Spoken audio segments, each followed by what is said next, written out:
नमस्कार साथियों, आपका कनेक्ट विथ एचआर क्लासेस में स्वागत है। जैसा कि हम भारत की राज्य व्यवस्था की सीरीज़ को हम आगे बढ़ा रहे हैं और उसी एक कड़ी में आज हम इस कक्षा में भारतीय संविधान के संघ एवं राज्य क्षेत्र और उसकी ऐतिहासिक पृष्ठभूमि क्या रही है, उसके विषय में जानकारी प्रदान करेंगे। यदि आप इस चैनल पर नए हैं तो इस चैनल को सब्सक्राइब जरूर करें और इस चैनल को अधिक से अधिक मात्रा में शेयर करें। आइए हम इस कक्षा को बिना देरी के स्टार्ट करते हैं। भारत की राज्य व्यवस्था में संघ एवं राज्य क्षेत्र और उसकी ऐतिहासिक पृष्ठभूमि। तो शुरू करते हैं। सबसे पहले हम इसकी प्रस्तावना के तौर पर देखें संघ और राज्य क्षेत्र। तो भारत एक विशाल विविधताओं से भरा देश है जो कई राज्यों और क्षेत्रों से मिलकर बना है। भारतीय संविधान का भाग एक मतलब संघ और राज्य क्षेत्र संविधान के कौन से भाग से संबंधित है? भाग एक। और वह भाग एक किस रूप में परिभाषित है? संघ और उसके क्षेत्र। इसमें यह बताया गया है कि भारत एक संघ है और उसमें कौन कौन से राज्य व क्षेत्र शामिल है। साथ ही संसद को राज्यों के पुनर्गठन का क्या अधिकार प्राप्त है की जानकारी इस संविधान के भाग एक संघ और उसके क्षेत्र में हमें जानने को मिलती है। भारतीय संविधान के संघ एवं राज्य क्षेत्र पर आधारित संविधान के भाग एक संविधान का भाग एक में कहाँ से कहाँ तक के अनुच्छेद सम्मिलित है? संविधान के भाग एक में अनुच्छेद 1 से लेकर अनुच्छेद 4 तक में दिए गए हैं। यह भाग भारत के संघीय स्वरूप और उसके घटक राज्यों व संघ शासित क्षेत्रों से संबंधित है। हमें इस प्रस्तावना के माध्यम से जानकारी प्राप्त हुई पहला कि यह संघ एवं राज्य क्षेत्र जो है वह संविधान के भाग एक से संबंधित है। दूसरी विषय वस्तु कि यह कहाँ से कहाँ तक इसका वर्णन है संविधान के भाग एक में अनुच्छेद 1 से लेकर अनुच्छेद 4 तक। आगे बढ़ते हैं। अब अनुच्छेद 1 में जो संवैधानिक प्रावधान किया गया हमारे संविधान के अंतर्गत, तो उसके बारे में जानकारी प्राप्त करते हैं। संविधान में अनुच्छेद 1 जो होगा उसमें लिखा गया है कि भारत राज्यों का एक संघ है। क्या कहा है? भारत राज्यों का एक संघ है। अनुच्छेद 1 कहता है भारत राज्यों का एक संघ होगा। यह भारत को एक संघीय राष्ट्र घोषित करता है। कौन सा? संविधान का अनुच्छेद 1(1). लेकिन यह एक ऐसा संघ है जिसे राज्यों की सहमति से नहीं बनाया गया है, बल्कि यह संविधान द्वारा निर्मित है। अर्थात जो संघ का हमारे भारतीय संघ का निर्माण हुआ है वह राज्यों की सहमति से नहीं है, बल्कि संविधान द्वारा निर्मित है। अगर हम आगे देखें तो अमेरिकी जैसे देशों में जो संघ जो है राज्यों को मिलकर बनते हैं, लेकिन भारत का संघ स्थायी संघ है और राज्य अलग होने का अधिकार नहीं रखते हैं। आगे देखते हैं। संविधान के अनुच्छेद 1 का सब क्लोज 2 क्या कहता है? भारत राज्यों और संघ शासित क्षेत्रों से मिलकर बना है। आपको पूछे कि भारत राज्यों और संघ शासित क्षेत्रों से मिलकर बना है, यह संविधान के किस अनुच्छेद से संबंधित है? तो संविधान के अनुच्छेद 1(2) से संबंधित है। भारत का संघ दो प्रमुख इकाइयों से बना है। दो कौन सी प्रमुख इकाई है? एक तो संघ शासित क्षेत्र और दूसरा है राज्य। अगर आगे देखें हम तो अनुच्छेद 1(3) क्या कहता है? भारत के क्षेत्र में निम्नलिखित शामिल है। मतलब भारत का जो क्षेत्र है उसमें किन किन को शामिल किया गया है, इसके बारे में जानकारी हमें कौन सा संविधान देता है? तो संविधान का अनुच्छेद 1(3) हमें प्रदान करता है। तो इसमें कौन कौन से शामिल है? राज्य क्षेत्र, संघ शासित क्षेत्र और वे क्षेत्र जो भविष्य में भारत में सम्मिलित किए जाएंगे। ये बाकायदा हमारे संविधान में लिखा गया है कि भारत के क्षेत्र में निम्नलिखित क्या क्या शामिल होंगे? राज्य क्षेत्र, संघ शासित क्षेत्रों और वे क्षेत्र जो भारत में भविष्य में सम्मिलित किए जाएंगे। ये कौन सा अनुच्छेद कहता है? संविधान का अनुच्छेद 1(3) कहता है। दूसरा भाग संवैधानिक प्रावधानों में, तो अनुच्छेद 2 क्या कहता है? नए राज्यों का प्रवेश की बात कौन सा करता है? अनुच्छेद 2। इसमें यह कहा गया है कि संसद को यह शक्ति दी गई है कि वह किसी भी विदेशी क्षेत्र को भारत में सम्मिलित कर सकती है। संसद को यह शक्ति दी, किसे दी गई है? संसद को। संसद को क्या शक्ति दी गई है कि वह किसी भी विदेशी क्षेत्र को भारत में सम्मिलित कर सकती है। उदाहरण के रूप में देखें तो पुर्तगाल से गोवा, दमन और दीव का विलय कब किया गया? 1961 में। सिक्किम का भारत में विलय कब हुआ? 1975 में। तो संसद को यह शक्ति प्राप्त है कि विदेशी क्षेत्र को भारत में सम्मिलित कर सकती है। अनुच्छेद 3 कहता है राज्यों का पुनर्गठन। क्या कहता है? अनुच्छेद राज्य का पुनर्गठन। तो इसमें हम देखें तो अनुच्छेद 3 के तहत संसद को निम्नलिखित अधिकार देता है। अनुच्छेद 3 किसको अधिकार देता है? संसद को। क्या क्या अधिकार देता है इसको देखते हैं। नए राज्य बनाना, राज्य का विभाजन करना, दो या दो से अधिक राज्यों का विलय करना, राज्यों की सीमाओं में परिवर्तन करना और राज्य का नाम बदलना। क्वेश्चन बन सकता है कि अनुच्छेद 3 के अंतर्गत संसद को कौन कौन से अधिकार दिए गए हैं? तो वो दिए गए नए राज्य का निर्माण कर सकती है, राज्य का विभाजन कर सकती है, दो या दो से अधिक राज्यों का विलय कर सकती है, राज्य की सीमाओं में परिवर्तन कर सकती है और राज्य का नाम बदल सकती है। तो अनुच्छेद 3 के अधीन संसद को दिए गए अधिकार है। आइए बात पढ़ते हैं। प्रक्रिया क्या होगी इन सब की? तो राष्ट्रपति संबंधित राज्य की विधानसभा से राय लेता है, किंतु संसद उस राय से बंधी नहीं है। अंतिम निर्णय पार्लियामेंट का होता है। उदाहरण के रूप में देखें 1956 में राज्य पुनर्गठन अधिनियम द्वारा भाषाई आधारों पर राज्यों का गठन हुआ। 2000 में झारखंड, छत्तीसगढ़ और उत्तराखंड बने। 2014 में आंध्र प्रदेश से तेलंगाना अलग राज्य बना।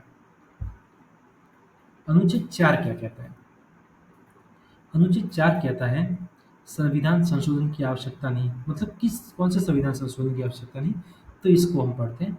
अनुच्छेद 2 और 3 के अंतर्गत किया गया कोई भी कार्य, जो मैंने आगे आपको बताया, संविधान संशोधन अनुच्छेद 368 नहीं माना जाएगा।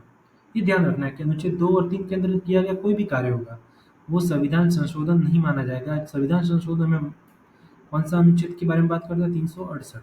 ठीक है। इस प्रकार संसद को लचीलापन प्राप्त है और वह बिना किसी कठिन संशोधन प्रक्रिया के ही राज्यों के स्वरूप में बदलाव कर सकती है। निष्कर्ष के रूप में देखें तो भारतीय संविधान का संघ और राज्य क्षेत्र संबंधित प्रावधान भारत को एक सशक्त, एकीकृत और लचीला संघ बनाते हैं।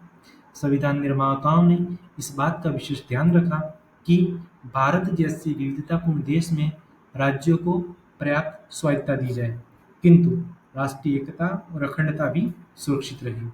यही कारण है कि भारत का संघीय ढांचा विश्व के अन्य देशों से भिन्न और विशिष्ट है।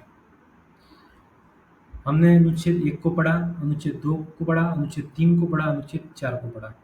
जो भारतीय संघ के संविधान के अनुच्छेद 1 से 4 जो संघ एवं उसके क्षेत्र से संबंधित भाग 1 है के बारे में जानकारी प्रदान करते हैं।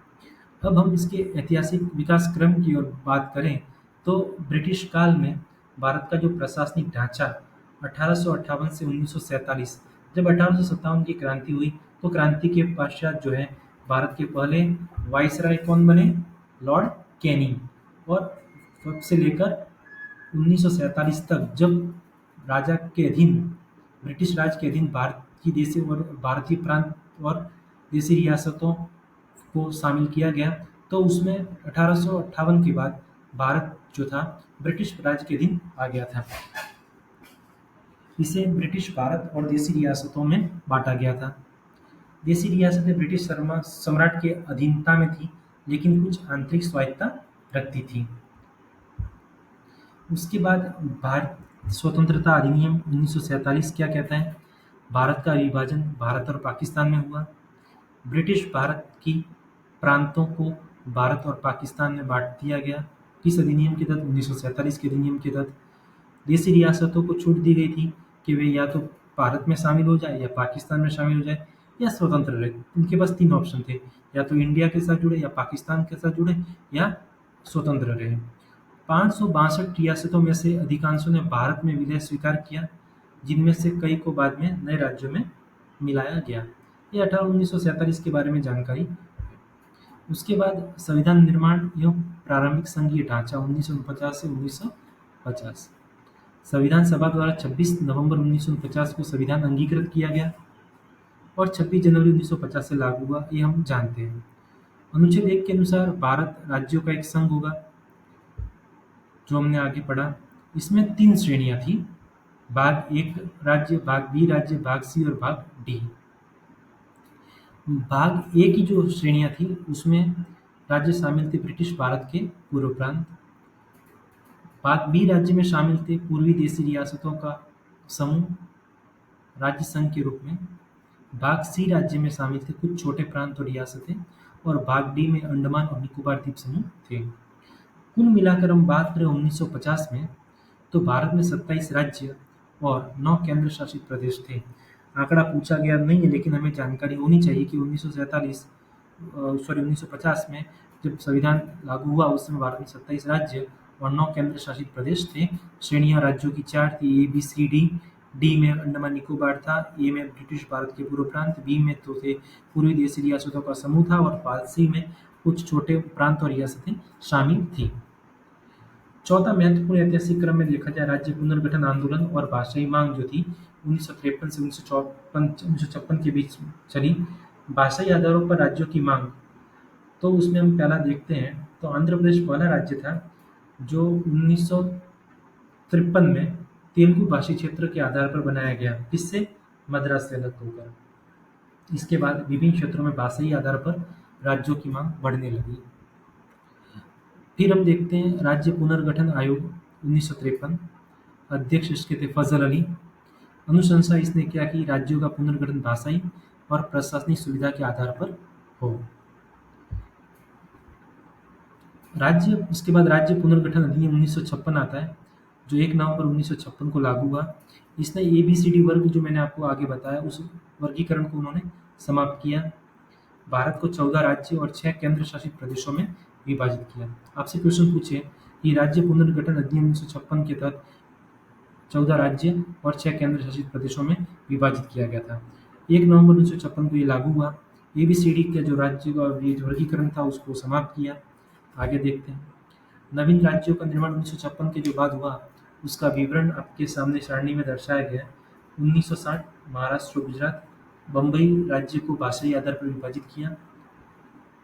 1966 हरियाणा, पंजाब से हिंदी भाषी क्षेत्र को अलग किया। 1971 हिमाचल प्रदेश पूर्ण राज्य का दर्जा दिया गया। 1975 सिक्किम भारत का 22वां राज्य बना, इम्पोर्टेंट है। 1987 अरुणाचल प्रदेश, मिजोरम और गोवा पूर्ण राज्य का दर्जा दिया गया। 2000 में झारखंड, छत्तीसगढ़ और उत्तराखंड नए राज्यों का निर्माण किया गया। 2014 में तेलंगाना आंध्र प्रदेश से अलग कर बनाया गया। ये राज्य आपको वर्ष याद रखने हैं और कौन सा राज्य कब उसका निर्माण किया गया इसके बारे में जानकारी है। उसके बाद देखें जम्मू कश्मीर पुनर्गठन अधिनियम 2019 आया, जो काफ़ी चर्चित है। 5 अगस्त 2019 को अनुच्छेद 370 को हटाया गया। जम्मू कश्मीर का जो विशेष दर्जा था उसको समाप्त किया। जम्मू कश्मीर को 2 केंद्र शासित प्रदेशों में विभाजित किया गया, जम्मू और कश्मीर विधानसभा सहित, और लद्दाख बिना विधानसभा वाला केंद्र शासित प्रदेश है। वर्तमान स्थिति अगर देखें तो भारत में कुल 28 राज्य हैं और 8 केंद्र शासित क्षेत्र हैं। निष्कर्ष के रूप में देखें तो भारतीय संघीय ढांचे का इतिहास विलय, पुनर्गठन, भाषाई पहचान और प्रशासनिक सुधार की सतत प्रक्रिया का साक्षी है। संविधान ने केंद्र को ये शक्ति दी है कि वह समयानुसार राज्यों की सीमाएं, नाम, संरचना बदल सके। इससे भारत का संघीय ढांचा स्थायित्व और लचीलापन दोनों को दर्शाता है। जो मुख्य मुख्य बातें थी वो मैंने आपको इस वीडियो में आपको लेक्चर में बता दी है, और हो सकता है कि इसके अनुच्छेद से संबंधित जानकारी पूछे या उसके ऐतिहासिक क्रम से संबंधित कोई जानकारी पूछे क्वेश्चन में, और स्पेशल राज्य का गठन कब हुआ इसके बारे में जानकारी आपसे पूछी जा सकती है। अगर ये वीडियो आपको पसंद आया हो तो उसको लाइक करें, सब्सक्राइब करें और ज़्यादा से ज़्यादा इसको शेयर करें अपने दोस्तों के साथ, अपने मित्रों के साथ जो प्रतियोगी परीक्षाओं की तैयारी कर रहे हैं। इसी के साथ आज इस वीडियो को यहीं समाप्त करते हैं। आगे की कड़ी में यही भारतीय राज्य व्यवस्था की श्रृंखला चालू रहेगी। आपसे उम्मीद है कि आप इसी प्रकार इस चैनल से जुड़े रहेंगे। धन्यवाद।